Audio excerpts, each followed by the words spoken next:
ప్రభు నామానికి స్తోత్రములు. ఉదయకాలమందు దేవుని యొక్క సన్నిధిలో మనందరం కూడా ఈ విధంగా కనిపించటం, ఆయన మాటలను ధ్యానించటం దేవుడు మనకు అనుగ్రహించిన గొప్ప భాగ్యంగా ఎంచుకుంటున్నాము. Reform church of India YouTube channel ద్వారా మీ వద్దకు ప్రతి ఉదయకాలమందే దేవుని యొక్క మాటలను తీసుకొని రావడానికి దేవుడు మాకు ఎంతో దయ చూపిస్తూ ఉన్నారు. దీనిని బట్టి అనేక మంది ఆత్మీయ మేలులను పొందుచున్నారని నమ్ముచున్నాం. If you have not yet subscribed to the channel, please do that right now. And also, in the name of our Lord and Savior Jesus Christ, we would like to request you to share it with your kith and kin, me family and ఫ్రెండ్స్కి దీనిని ఈ ఛానల్ని పరిచయం చేయవలసిందిగా ప్రభు నామంలో కోరుకుంటున్నాము. దేవుని మాటల్ని ధ్యానించడానికి ముందుగా ప్రార్థించుకుందాం. ప్రార్థన. పరిశుద్ధుడా మా ప్రియ ప్రభువా, మరి యొక్క ఉదయకాలము మీ పాదముల చెంతకు వచ్చి మరియా ఏ విధంగా నేర్చుకుంటుందో అలాగూ మేము కూడా మీ మాటలను విని మేము మీ యొక్క మార్గములలో నడిచినట్లుగా మాకు ఏదైతే మీరు సెలవిస్తారో దానిని మేము ప్రభువా గ్రహించడానికి కృపను అనుగ్రహించవలసిందిగా కోరుతూ క్రీస్తు యేసు పరిశుద్ధ నామములో ప్రార్థిస్తున్నాము తండ్రి. ఆమేన్. Good morning and welcome to the morning meditation. You are well aware that we have been meditating the book of Exodus for the last few months. And now we are into chapter 18 of the book of Exodus. Exodus chapter 18. నిర్గమకాండం 18వ అధ్యాయంలో మనము ఈరోజు ధ్యానం చేయబోతున్నాం. 18వ అధ్యాయాన్ని ధ్యానం చేయబోతున్నాం. So దేవుడు మోషేకు తన ప్రజలైన ఇశ్రాయేలీయులకు చేసినదంతా కూడా ఐగుప్తు నుంచి వెలుపలికి రప్పించిన సంగతి ఇవన్నీ మిద్యాను యాజకుడును మోషే మేనమామ అయిన ఇత్రో వినినప్పుడు అని ఇక్కడ రాయబడి ఉంది. సో ఈ చాప్టర్ థీమాటికల్గా ఇక్కడ ఉన్నప్పటికీ కూడా క్రానలాజికల్గా చూస్తే ఇది 19th చాప్టర్ తర్వాత ఉండాల్సి ఉంటుంది. ఎందుకంటే ఇది సినాయి పర్వతం దగ్గర నుంచి వెళ్ళిన తర్వాత ఇది జరిగినటువంటి విషయాలన్నమాట. ఇవన్నీ కూడా నంబర్స్ చాప్టర్ 11లో 16-17 వర్సెస్ అనగా సంఖ్యాకాండం 11వ అధ్యాయం 16-17 వచనాలు చూసినట్టయితే 11th chapter 16 and 17 verses of the book of Numbers. ఇక్కడ అప్పుడు యెహోవా మోషేతో ఇట్లా నేను జనులకు పెద్దలనియు అధిపతులనియు నీవెరిగిన ఇశ్రాయేలీయులలో నుండి 70 మంది మనుష్యులను నా యొద్దకు పోగు చేసి ప్రత్యక్షపు గుడారమునకు వారిని తోడ్కొని రమ్ము. అక్కడ వారు నీతో కూడా నిలువబడవలెను. నేను దిగి అక్కడ నీతో మాట్లాడదు. మరియు నీ మీద వచ్చిన ఆత్మలో పాలు వారి మీద ఉంచెదను. ఈ జనుల భారమును నీవు ఒంటిగా మోయకుండునట్లు వారు దానిలో ఒక పాలు నీతో కూడా భరింపవలెను అని చెప్పారు కదా. So this is the incident that happened after they passed through the Mount Sinai. Sinai పర్వతం దాటిన తర్వాత జరిగినటువంటిది, after they departed from Sinai.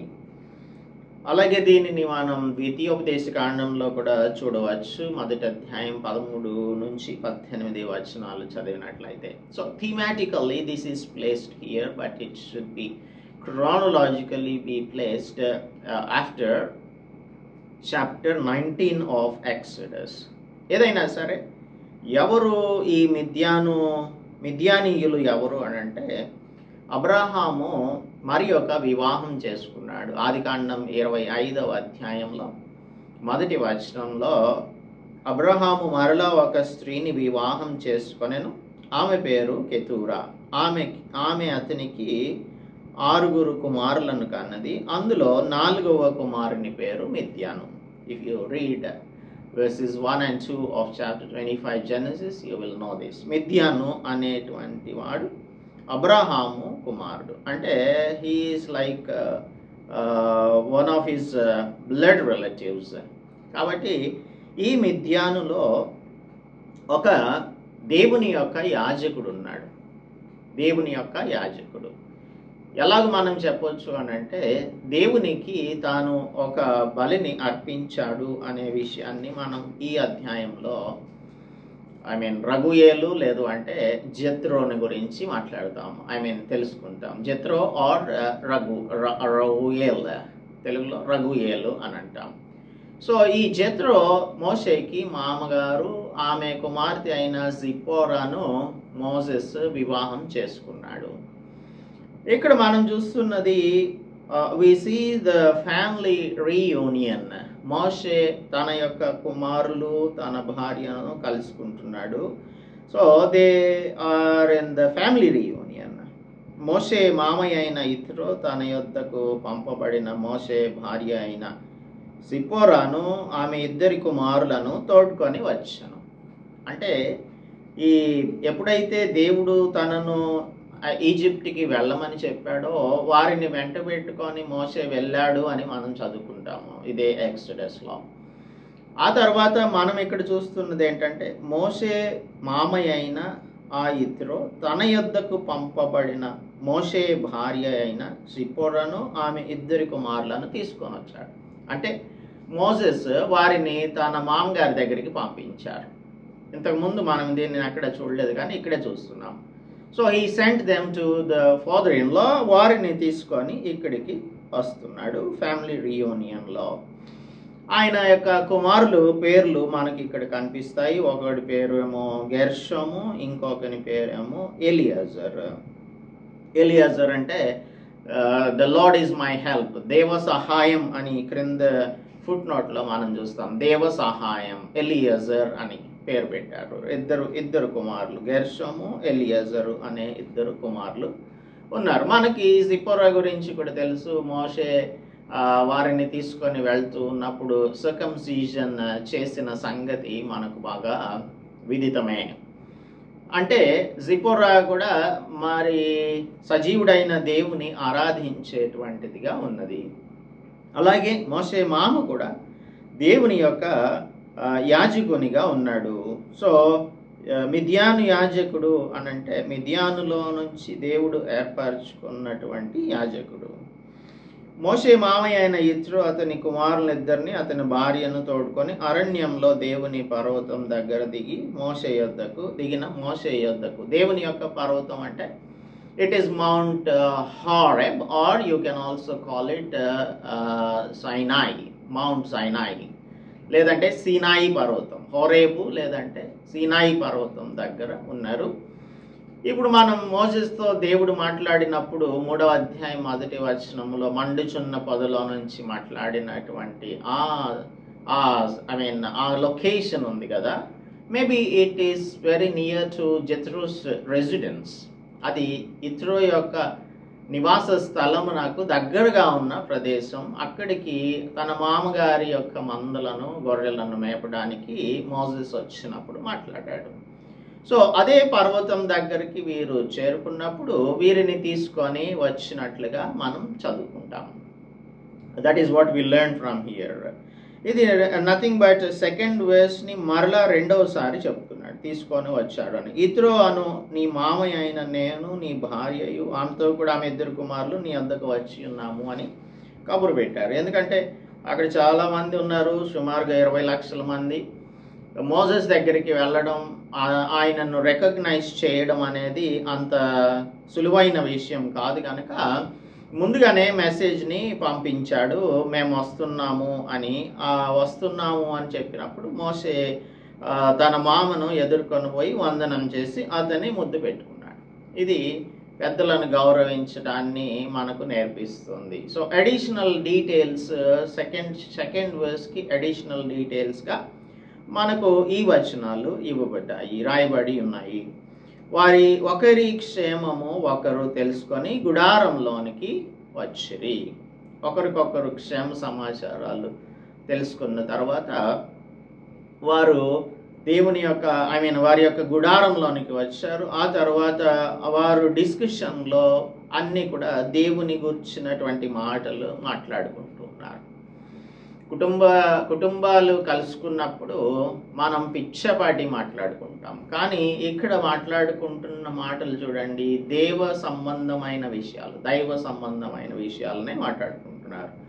వారు ఇశ్రాయేలీల కొరకు ఫరోకును ఐగుప్తీయులకును చేసినదంతయు త్రోవలో తమకు వచ్చిన కష్టం యావత్తు యెహోవా తమను విడిపించిన సంగతి తన మామతో వివరించి చెప్పాడు. కీర్తనకారుడు 105వ కీర్తన 2వ వచనంలో యెహోవాకు కృతజ్ఞతాస్తుతులు చెల్లించుడి, జనములలో ఆయన కార్యములను తెలియచేయుడి అని రాస్తూ ఉన్నాడు.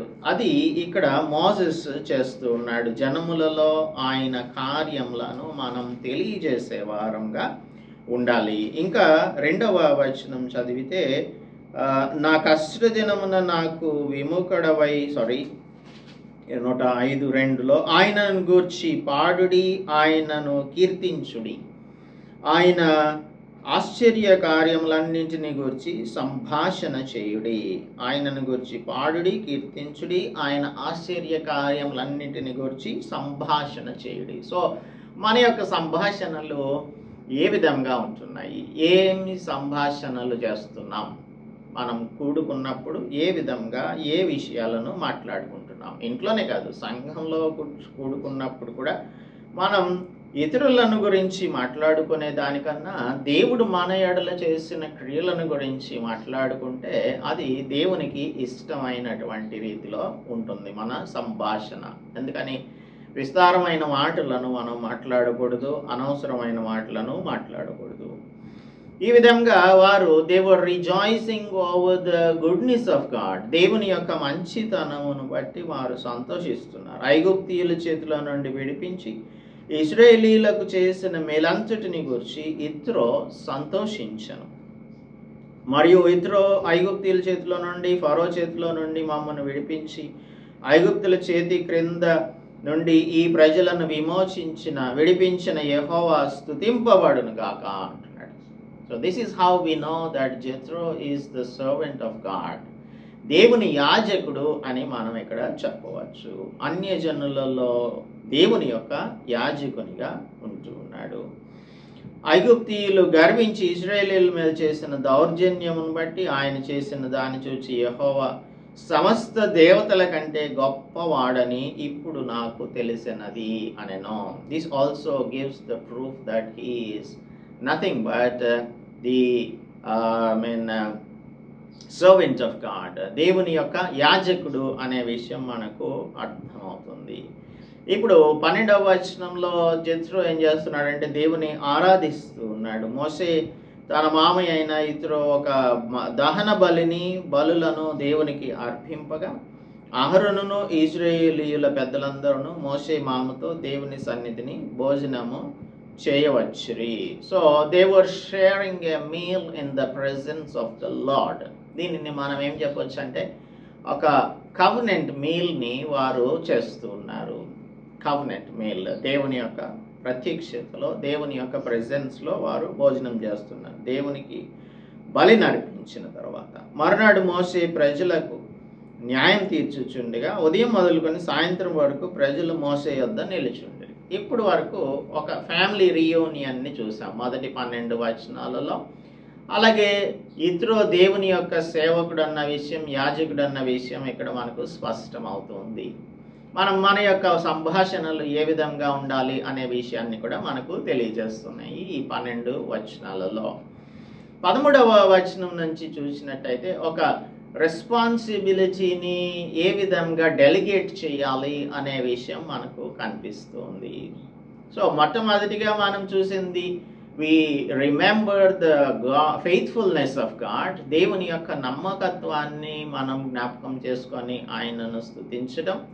అలాగే wonderful conversation, family conversation was within the things that the Lord has done unto them. వారి కుటుంబమునకు అలాగే ఇశ్రాయేలీయులందరికీ కూడా దేవుడు చేసిన గొప్ప మేలులన్నింటిని బట్టి వారు దేవుని స్తుతిస్తూ ఉన్నాడు.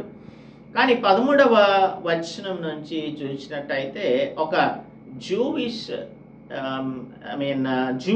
జుడిషియల్ సిస్టమ్ని ఎస్టాబ్లిష్ చేయడం మనం చూస్తున్నాం. Jewish judicial system. ఇప్పుడు మనం చదువుకున్నాం కదా 70 మందిని ఏర్పరచుకున్నారు అని. ఈ జూయిష్ సన్హెడ్రిన్లో ఈ పెద్దలలో 70 మంది మనుషులు ఉన్నారు అని ఉంది కదా.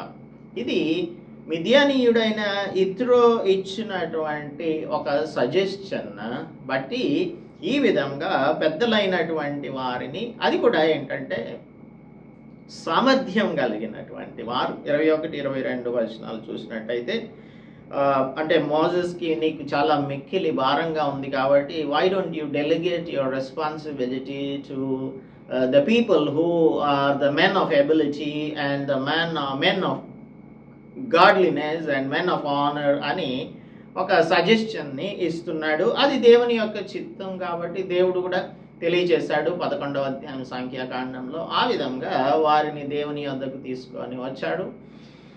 అప్పుడు వారికి దేవుని యొక్క ఆత్మ అనుగ్రహించబడింది. 21వ వచనం, మరియు నీవు ప్రజలందరిలో సామర్థ్యం, అబిలిటీ కావాలి, దైవభక్తి కావాలి, they should be men of godliness, సత్యాసక్తి కలిగిన వారుగా ఉండాలి. That means they should be men of God's word, దేవుని సత్యమునందు ఆసక్తి కలిగిన వారు. ఆ తర్వాత లంచగొండులు కాని మనుషులు, అంటే they should be men of honour, ఇతరులను మోసం చేసే వారిగా కాకుండా మంచి ఆనర్ కలిగినటువంటి వారిని 1000 మందికి ఒకనిగాను, 100 మందికి ఒకనిగాను, 50 మందికి ఒకనిగాను, 10 మందికి ఒకనిగాను వారి మీద న్యాయాధిపతులను నియమించవలను. మనం ద్వితీయోపదేశకాండం 1వ అధ్యాయం 13వ వచనంలో choose wise, understanding and knowledgeable men అని రాయబడి ఉంటుంది. వారికి ఏముండాలి? జ్ఞానం ఉండాలి. వారు అన్ని విషయాలను సరిగా అర్థం చేసుకునే వారిగా ఉండాలి, తెలివి కలిగిన వారిగా ఉండాలి, సామర్థ్యం కలిగిన వారిగా ఉండాలి. So men of ability, men of godliness, అలాగే మెన్ ఆఫ్ ఆనర్. మనం ఈ అపొస్తలుల కార్యముల గ్రంథంలో చూసినట్టయితే ఇలాగే సంఘం విస్తరించినప్పుడు కొన్ని ఇబ్బందులు వస్తాయి. వచ్చినప్పుడు వారు కొంతమందిని ఏర్పరచుకున్నారు అన్న సంగతి 6వ అధ్యాయంలో మనం చూడవచ్చు. ఒక వారికి కొంచెం డిఫరెన్సెస్ వచ్చాయి కాబట్టి దేవుని వాక్యం బోధించేవారు ఆహారం పంచిపెట్టడం యుక్తం కాదు అని చెప్పి వారు ఆలోచన చేసి వారు ఏం చేశారు అంటే, సహోదరులరా, ఆత్మతోనూ జ్ఞానంతోనూ నిండుకొని మంచి పేరు పొందిన 7 మనుషులను మీలో ఏర్పరచుకొనడి, మేము వారిని ఈ ఆహారం పంచిపెట్టే నిమిత్తం నియమిస్తాము అని చెప్పారు. సో వీరు అప్పుడు కొందరిని ఎంచుకున్నారు. అందులో స్టెఫను, ఫిలిప్పు, ప్రొకోరు, నికానోరు, తీమోను, పర్మెనాసు, యూదుల మత ప్రవిష్టుడును అంతియోకయ వాడును అయిన నికోలాసు అను వారిని వారు ఏర్పరచుకొని అపొస్తలుల ఎదుట నిలవబెట్టినప్పుడు వారు ప్రార్థన చేసి వారి మీద చేతులు ఉంచారు. వారు దేవుని యొక్క పనిని చేసేటువంటి వారిగా ఉన్నారు. దేవుని యొక్క ఆత్మతో నింపబడిన వారిగా దేవుని కార్యక్రమములను వారు చేస్తున్నారు. సో డెలిగేషన్ ఆఫ్ అథారిటీ అనేది అది కష్టమైంది, లేదంటే అది దైవ వ్యతిరేకమైనది ఏమాత్రం కూడా కానే కాదు. Instead of what we can say centralizing or centralizing the things, we should decentralize the power and authority అనేది దేవుని యొక్క చిత్తమే. కాబట్టి 11వ అధ్యాయం సంఖ్యాకాండంలో దేవుడు కూడా అదే విషయాన్ని చెప్తారు. ఈ విధంగా వారి యొక్క వ్యాజ్యాలన్నింటినీ కూడా తీర్చడానికి ఇటువంటి ఒక జుడిషియల్ సిస్టమ్ని ఏర్పరచడం అనేది అది దేవునికి ఇష్టమైంది. జెత్రో ఇచ్చినటువంటి అడ్వైజ్ చాలా బాగుంది. కనుక ఇటువంటి జ్యుడిషియల్ సిస్టమ్ ఒక దానిని ఏర్పరిచారు. అపొస్తలుల కార్యముల గ్రంథం 5:34లో చూసినప్పుడు అక్కడ మహాసభ, యూదుల మహాసభ అని రాయబడి ఉంటుంది. అంటే యూదుల యొక్క సన్హెడ్రిన్. అందులో 71 జడ్జెస్ ఉంటారు. అలాగే స్టెఫెనుకు గురించినటువంటి ఒక ట్రయల్ జరుగుతున్నప్పుడు కూడా మహాసభ ఉంది కదా, ఆ సభ వారి యొక్క స్టెఫెన్ యొక్క మాటలను విని కోపపడి మండిపడి వారు అతని మీద పండ్లు కొరికిరి అని రాయబడి ఉంటుంది. సో వీరందరూ కూడా ఎట్లాగా జ్యుడిషియల్ సిస్టమ్ వచ్చింది అనేది దానికి బేస్ ఇక్కడ మనకు కనిపిస్తుంది. ఎప్పుడైతే ఈ విధంగా చెప్పాడో జెత్రో, వెంటనే 23వ వచనంలో, దేవుడు ఇలాగు చేయుటకు నీకు సెలవిచ్చిన ఎడల, నా సొంత ఆలోచన కాదు, దేవుడు దేన్ని కనుక ఒప్పుకుంటే నువ్వు అలాగ చేయొచ్చు, ఈ పని చేయొచ్చు, దాని భారమును సహింపగలవు, మరియు ఈ ప్రజలందరూ తమ తమ చోట్లకు సమాధానంతో వెళ్తారు అని చెప్పాడు జెత్రో. అప్పుడు అది దేవుని యొక్క చిత్తం అయినది కనుక మోషే తన మామ మాట విని అతడు చెప్పేందంతయు చేశాడు. ఇది జెత్రో మాట కాదు కానీ దేవుని యొక్క మాట ప్రకారంగా చేశాడు అని మనం అనుకోవచ్చు. ఇశ్రాయేలీయులలో సామర్థ్యం గల మనుషులను ఏర్పరచుకొని 1000 మందికి ఒకనిగాను, 100 మందికి ఒకనిగాను, 50 మందికి ఒకనిగాను, 10 మందికి ఒకనిగాను న్యాయాధిపతులను ఏర్పాటు చేసి వారిని ప్రజల మీదకి ప్రధానులనుగా నియమించాడు. వారెల్లప్పుడూ ప్రజలకు న్యాయం తీర్చువారు. వారు కఠిన వ్యాజ్యములను మోషే యొద్దకు తెచ్చుచు స్వల్ప వ్యాజ్యములను తామే తీర్పు తీర్చుచు వచ్చిరి. ఆ తర్వాత మోషే తన మామను పంపివేయగా అతడు తన స్వదేశమునకు వెళ్ళెను. ఇది ఈ చాప్టర్లో మనం చూసేటువంటి this is the summary of both of the chapter 18 of exodus. So మొట్టమొదటిగా ఫ్యామిలీ రీయూనియన్ని చూస్తున్నాము. ఇందులో దేవుని యొక్క నమ్మకత్వాన్ని బట్టి సంతోషించటం, ఆనందించటం, దేవునికి తగిన రీతిలో వర్షిప్ని చేయడం అనేది మనం గమనిస్తున్నాం. రెండవది డెలిగేషన్ ఆఫ్ ద రెస్పాన్సిబిలిటీని మనం చూస్తున్నాం. So this is the summary of the 18th chapter of Exodus. So what do we learn from this? మనం ఇండక్టివ్ స్టడీ చేయాల్సి ఉంటుంది బైబిల్ని. దీన్ని we have to observe it, we have to interpret it, and we have to apply it to our lifes. కనుక decentralisation of the powers అనేది it is seen here in this chapter, and that is also accepted by God, and that's the reason why he asks Moses to bring 70 people into his presence so that he will give the share of his spirit unto them. ఈ విధంగా సంఘంలో రెస్పాన్సిబిలిటీస్ని share చేసుకోవడం, delegate చేసుకోవడం అనేది అది biblically authentic or correct procedure. కాబట్టి సంఘమును మనం నడిపించడానికి మనం యాక్ట్స్ చాప్టర్ 6లో చదివిన రీతిగా వారు దేవుని యొక్క మాటలను బోధించడానికి దైవసేవకుడు తన యొక్క సమయమును వెచ్చించినప్పుడు ఇతరుల పనుల మీద కాన్సన్ట్రేషన్ చేయడం అనేది మంచిది కాదు. కాబట్టి ఇతరులకు ఆ కార్యక్రమములన్నింటినీ డెలిగేట్ చేయడం అనేది మంచి పద్ధతి. అందుకనే సంఘములలో సెంట్రలైజేషన్ అనేది ఉండకూడదు. వన్ మ్యాన్ షో లాగా ఏమాత్రము ఉండకూడదు. సంఘంలో షేరింగ్ ఆఫ్ ద రెస్పాన్సిబిలిటీస్ కావాల్సి ఉంటుంది. అయితే మనం అనుకోవచ్చు, ఇలాగ ఎప్పుడైతే రెస్పాన్సిబిలిటీస్ని షేర్ చేస్తామో అప్పుడు ప్రాబ్లమ్స్ వస్తాయండి అని అంటే, అందుకే మనకి కావాల్సింది సామర్థ్యం కలిగిన మనుషులు కావాలి.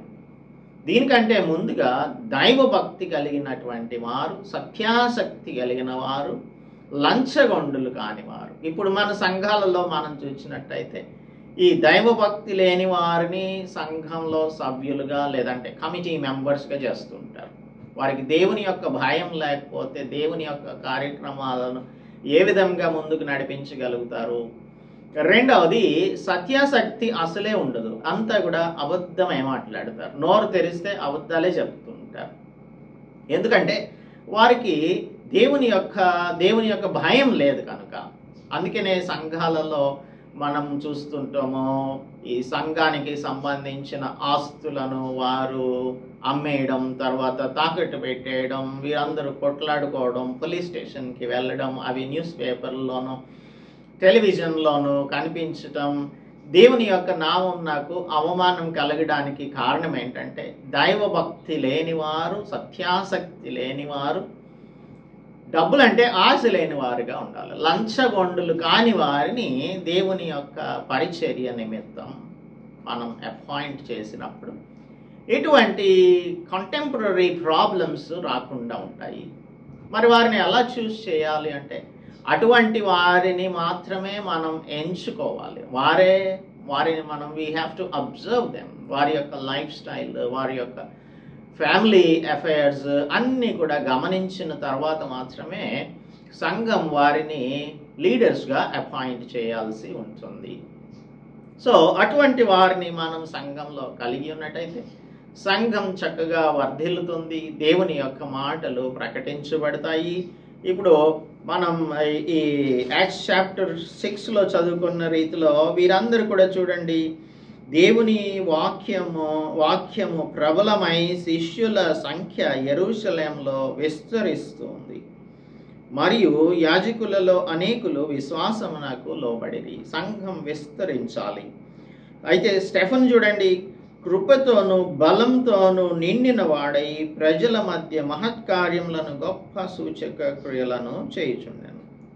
దేంతో నింపబడ్డాడు అంటే, he was full of faith and power. కృపతోను బలంతోను నిండిన వానిగా ఉన్నాడు. సో దేవుని యొక్క బిడ్డలు, సంఘమును నడిపించేటువంటి వారు కృపతోను బలంతోను నిండిన వారిగా ఉండాలి, సామర్థ్యం కలిగిన వారిగా ఉండాలి. ఇప్పుడు చెప్పబడినటువంటి క్వాలిటీస్ ఉండాలి.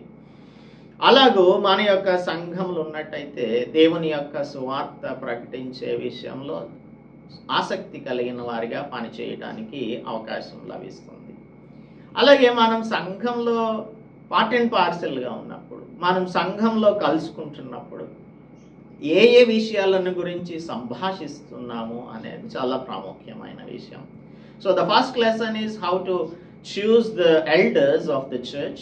Second thing is, what are we doing in the church when we are meeting with the other believers?